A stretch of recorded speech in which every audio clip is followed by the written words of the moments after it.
ආයුබෝවන් සුබම සුබ දවසක්. අදත් අපේ ගණිතමය වැඩසටහනත් එක්ක එකතු වෙලා ඉන්න දූල පුතාලා හැමෝටම. ඉතින් මේ වීඩියෝ එකෙන් කතා කරන්නේ සමගාමී සමීකරණ විසඳන්නේ කොහොමද කියලා. සමගාමී සමීකරණයක් ගොඩනගන විදිහ අපි ඉදිරි වීඩියෝ එකකින් කතා කරමු. කොහොමද ගොඩනගලා විසඳන්නේ කියලා.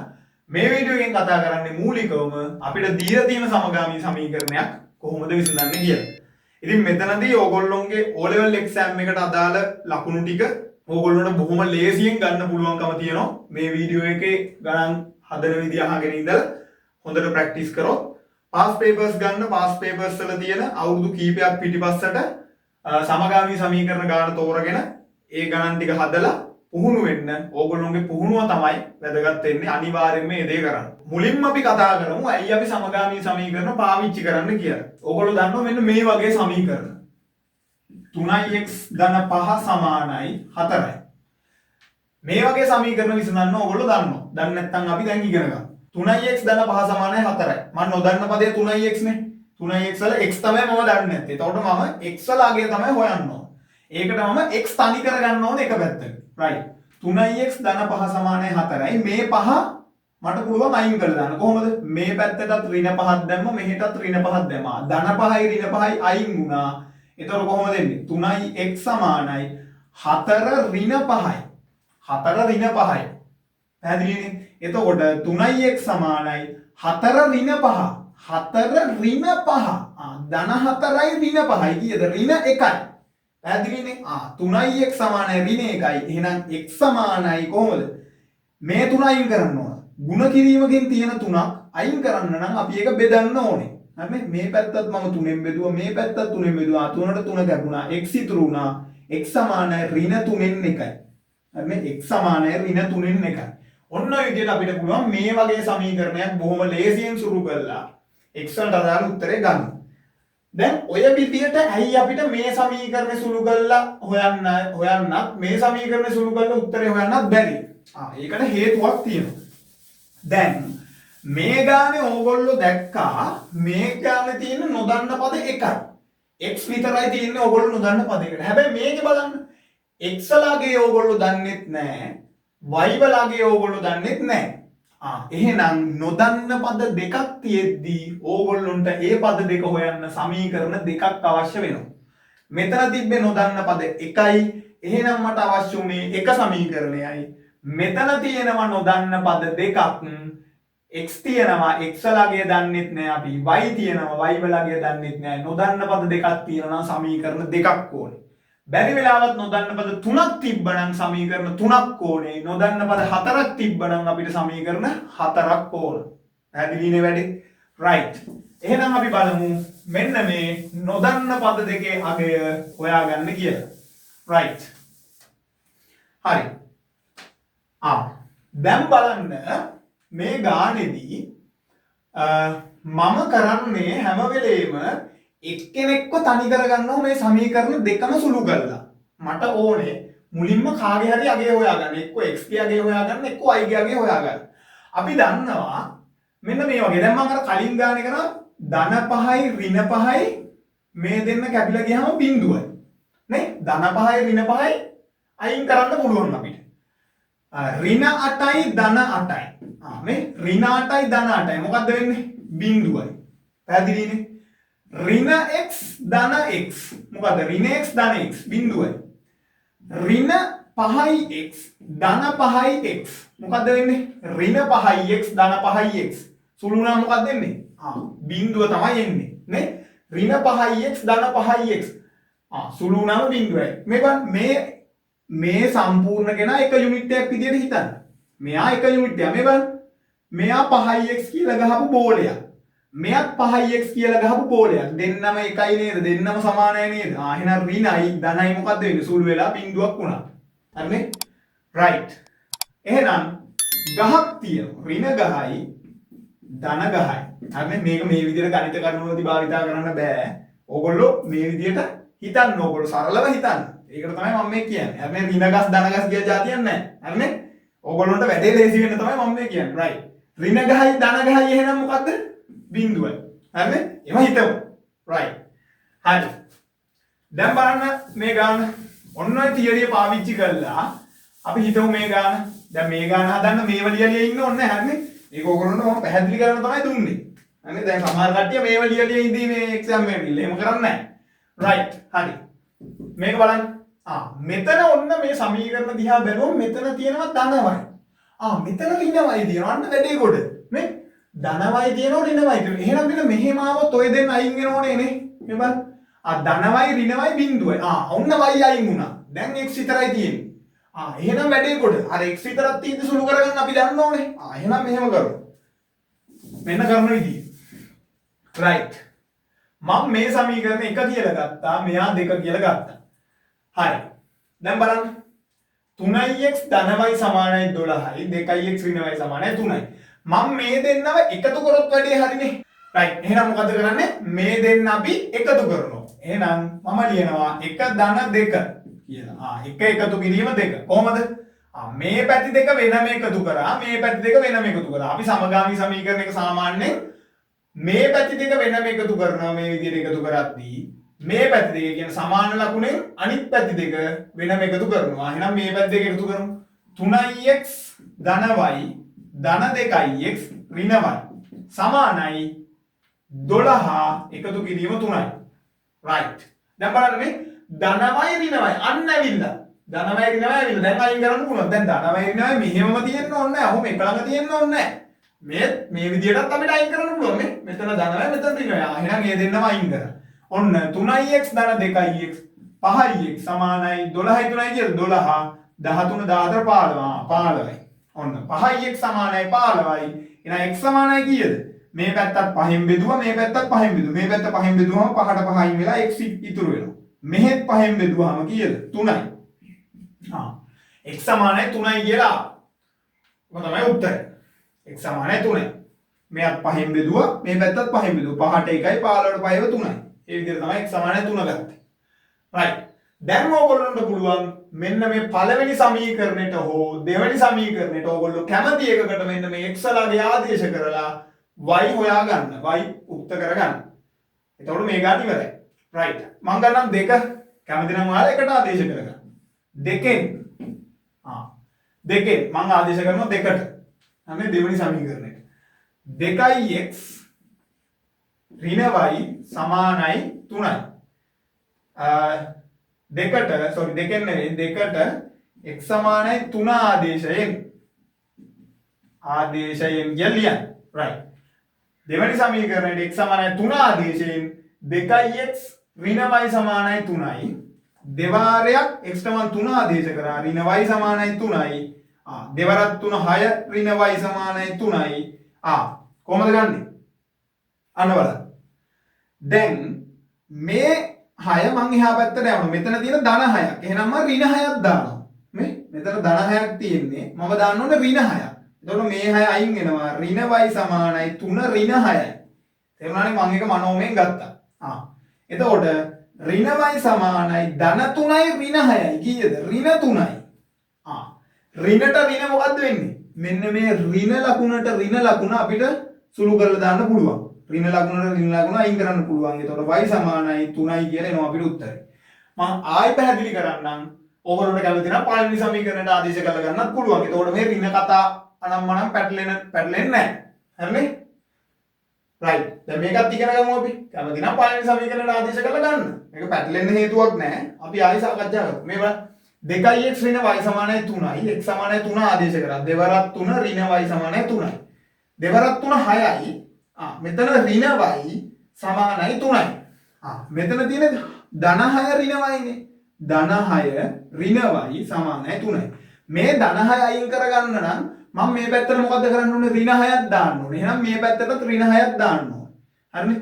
ධන 6යි ඍණ 6යි සුළු වෙලා අයින් වුණා. මම ඒක ලියන්න ගියේ නැහැ. හරි ඕනනම් මේ පැත්තට ඍණ 6ක් දැම්මා මේ පැත්තට ර්ණ 6ක් දැම්මා මේ ධන 6 ඍණ 6යි සුළු වෙලා අයින් වුණාම මේ පැත්ත ඉතුරු වෙන ඍණ y මේ ඍණ y ඉතුරු වෙලා 3 ඍණ 6යි මේ 3 ඍණ 6යි යා මේ පැත්ත ඉතුරු වෙලා ඔන්න ඕක තමයි මම අර දාන්න නැතුව ටක් ගාලා ලිව්වේ රයිට් දැන් මේ පැත්ත ඍණ y ධන 3 ඍණ 6 ධන 3 ඍණ 6 කියන්නේ ඍණ 3යි ඍණ y සමානයි ඍණ 3යි එහෙනම් ඍණට ඍණ සුළු වුණා y සමානයි 3යි ඔන්න ඔය විදියට මේ සමගාමී සමීකරණ විසඳන්න පුළුවන් අපි තව ගානකින් බලමු මීට වඩා ටිකක් එහා අවස්ථාව.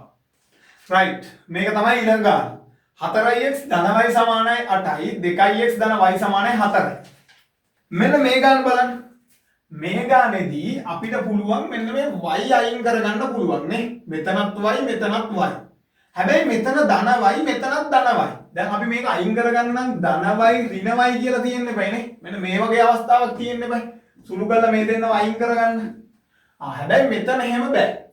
හැබැයි අපිට පුළුවන් මෙයා 1 කියලා ගත්තා මෙයා 2 කියලා ගත්තා. මේ දෙන්න අපි කලින් ගානේ කරේ දෙන්න එකතු කරලානේ අයින් කරේ. බලන්නකො.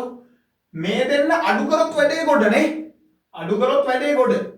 මේ මෙතන ධනවයි තියෙද්දි මෙයාගෙන් මේ අඩු කරොත් මෙතන ඍණවයි වෙනවා. එහෙනම් අඩු කරමු. හරි.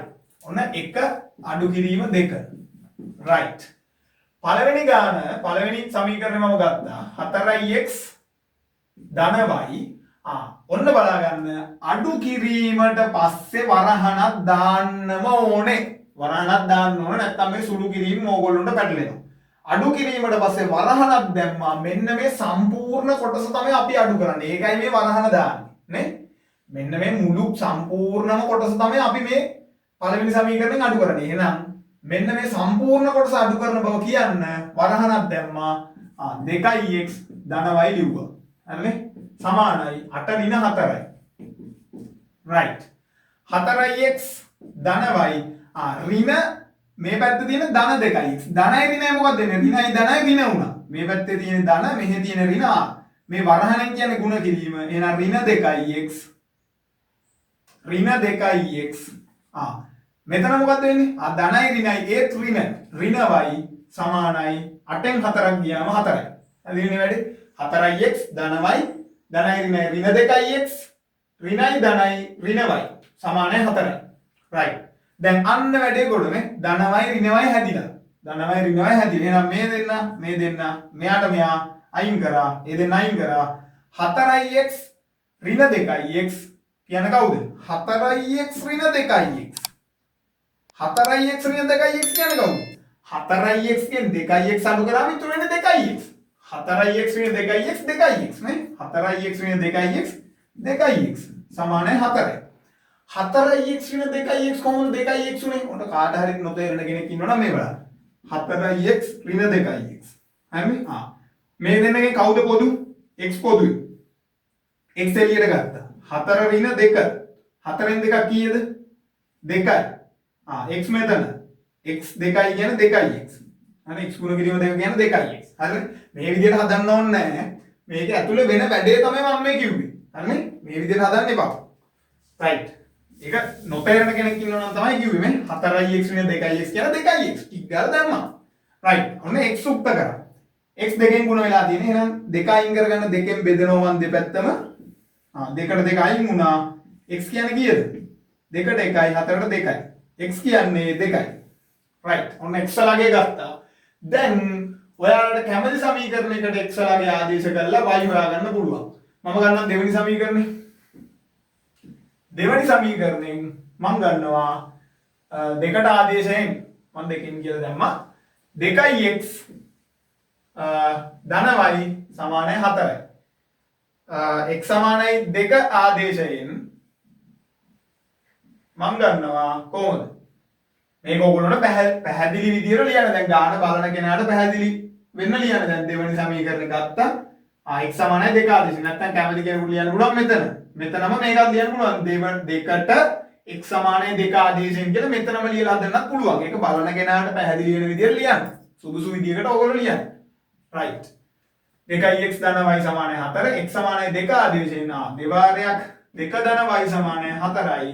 දෙවරක් 2 4යි. ධන y සමානයි 4යි. 4. මේ බලන්න. 4 ධන y සමානයි 4. එහෙනම් මේ පැත්ත ඍණ 4ක් දැම්මා. මෙහෙටත් ඍණ 4ක් දැම්මා. 4ට 4 අයින් වුණා. y සමානයි 4 ඍණ 4යි. y සමානයි 0. right. ඔන්න උත්තර දෙක. x සමානයි 2යි. y සමානයි 0. හරි. මේ ඇවිල්ලා දෙවෙනි ගානට අදාළ answers දෙක. උත්තර දෙක. right. අපි තුන්වෙනි ගානෙන් කතා කරමු තවත් කොටසක්. හරි. තුන්වෙනි ගාන විදිහට මම ගන්නවා 3x ධන y සමානයි 5යි 8x ඍණ 3y සමානයි 2යි. දැන් බලන්න මෙන්න මේ ගාන. මේ ගානේදී 3x 8x අපිට x අයින් කරගන්නත් බෑ. මෙතන 3 තියෙන්නේ මෙතන 8 තියෙන්නේ. මෙතන බලන්නකෝ. මෙතන y තියෙන්නේ මෙතන 3y තියෙන්නේ. දැන් මාර වැඩි දැන් එකතු කරලා අයින් කරගන්නත් බෑ. මේ දෙන්නගෙන් කවුරුවත් x අයින් කරගන්නත් බෑ y අයින් කරගන්නත් බෑ. අඩු කරලා අයින් කරගන්නත් බෑ. මේ බලන්න. මාර වැඩ. දැන් මොකද කරන්නේ? ඔතනදී අපි පාවිච්චි කරන පොඩි ට්‍රික් එකක්. දැන් මෙන්න මේ જાතිය ගණන් තමයි ඕගොල්ලෝගේ දෙවෙනි කොටසට ගොඩක් දුරට අහන්නේ. මේ වගේ ගානක චුට්ටක් චූටි පාර්ට් එකක් වැඩිපුර හිතන්න තියෙනවා. ඒ නිසා මේ ටයිප් එකේ ගානක් තමයි දෙවෙනි කොටසට අහන්නේ. බොහොම ලේසි, මාර ලේසි. මේක හොඳට අහගෙන ඉඳලා පාස් පේපර්ස් ටික හදන්න, ගණන් කීපයක් ප්‍රැක්ටිස් කරන්න අනිවාර්යෙන් ෂුවර් ඇන්ඩ් ෂොට් වැඩේකට දාගන්න පුළුවන්. රයිට්. මම මේ සමීකරණය ගන්නවා 1 කියලා. මේක ගන්නවා 2 කියලා. හරිනේ? රයිට්. දැන් බලන්න මම කලින් අයින් කරානේ මෙහෙම ධනවයි ඍණවයි තිබ්බොත් ඔන්න අපිට අයින් කරන්න පුළුවන්. x ඕන නම් ඒත් මුලින් අයින් කරන්න පුළුවන් ඍණ x ධන x විදියට හදාගෙන. හරිනේ? එහෙම නැත්තම් මේ බලන්නකෝ. මෙතන ධන 3යි තිබ්බොත් හරිනේ. ධන 3යි මෙතන ඍණ 3යි තියෙනවා. ඔන්න ඔහොම වුණා නම් අපිට y අයින් කරගන්න පුළුවන්. හරිනේ? මේ බලන්න ධන 3යි ඍණ 3යි තිබ්බනම් දෙකම කපලා අයින් කරගන්න පුළුවන්. එහෙනම් මොකද්ද කරන්න ඕන? මෙතන ධන 3යි තියෙනවා. මම මෙන්න මෙතනත් ධන 3යි මෙතන ඍණ 3යි තියෙනවා. මෙතනත් මම ධන 3යි එකක් හදාගන්න යන්නේ. එහෙනම් මම මෙන්න මේ පළවෙනි සමීකරණය අරගෙන ඒක 3ෙන් ගුණ කරනවා. පළවෙනි සමීකරණය ගත්තා. ඒක 3ෙන් ගුණ කරා. හරිනේ? 3ෙන් ගුණ කරොත් වැඩේ කොටනේ. මෙතන ධන 3යි හැදෙනවනේ. ඔන්න බලන්න. පළවෙනි සමීකරණ 3ෙන් ගුණ කරා. 3 වාරයක් මෙන්න මේ කොටසම අනේ වම් පැත්ත සහ දකුණු පැත්ත 3ෙන් ගුණ වෙන්න ඕන. අපි 3ෙන් ගුණ කරද්දී එක පැත්තක් විතරක් ගුණ කරලා හරියන්නේ නැහැ. මේ පැත්තට කරන දේම මේ පැත්තටත් කරන්න ඕන අපි ඕනම සමීකරණයක. හරිනේ? රයිට්. 3x ධන y සමානයි වරහන් ගහුවා සමානයි 3 වාරයක් 5යි. මේ බලන්න. මේ පැත්තත් මම සම්පූර්ණයෙන්ම 3ෙන් ගුණ කරගත්තා. මේ පැත්තත් මම 3ෙන් ගුණ කරගත්තා. රයිට්. දැන් බලන්න 3 වරක් 3 9x 3 වරක් ධන y ධන 3y සමානයි 3 වරක් 5 15යි. ඔන්න අපිට අලුත් සමීකරණයක් ආවා. දැන් හරි මේ බලන්න. දැන් දෙවෙනි සමීකරණයත් එක්ක බලද්දි මෙතන ඍණ 3y මෙතන ධන 3y ඔන්න අපිට පොටක් පෑදිලා තියෙන්නේ. හරි. දැන් මම මේ සමීකරණය ගන්නවා 3 කියලා. මේක මම හදාගත්ත අලුත් සමීකරණනේ. ඔන්න මම ඒක 3 කියලා ගත්තා. දැන් මෙන්න මේ 3යි 2යි පටලවල පොඩි සෙල්ලමක් දාලා අපිට උත්තරේ ගන්න පුළුවන්. මොකද්ද කරන්න තියෙන්නේ? මෙතන ඍණ 3y නම් මෙතන ධන 3y නම් මේ දෙන්න එකතු කරාම හරිනේ. මේ දෙන්න එකතු කරාම වැඩේ කොට. ඔන්න බලන්න. මම දැන් දෙවෙනි සමීකරණයට තුන්වෙනි සමීකරණය එකතු කරනවා. 2 ධන 3. දෙවෙනි සමීකරණය මොකද්ද? 8x ඍණ 3y ධන 9x ධන 3y සමානයි 2 එකතු කිරීම 15. රයිට්. ඔන්න බලන්න. අනේ ධන 3y ඍණ 3y ධන 3y කැපේ කැපේ. ඍණ 3y ධන 3y කැපේ කැපේ. රයිට්. මෙන්න 8x ධන 9x 17x 9යි 8යි 17යිනේ. 8x ධන 9x 17x. 15යි ධන 2යි 17යි. 17x සමානයි 17යි.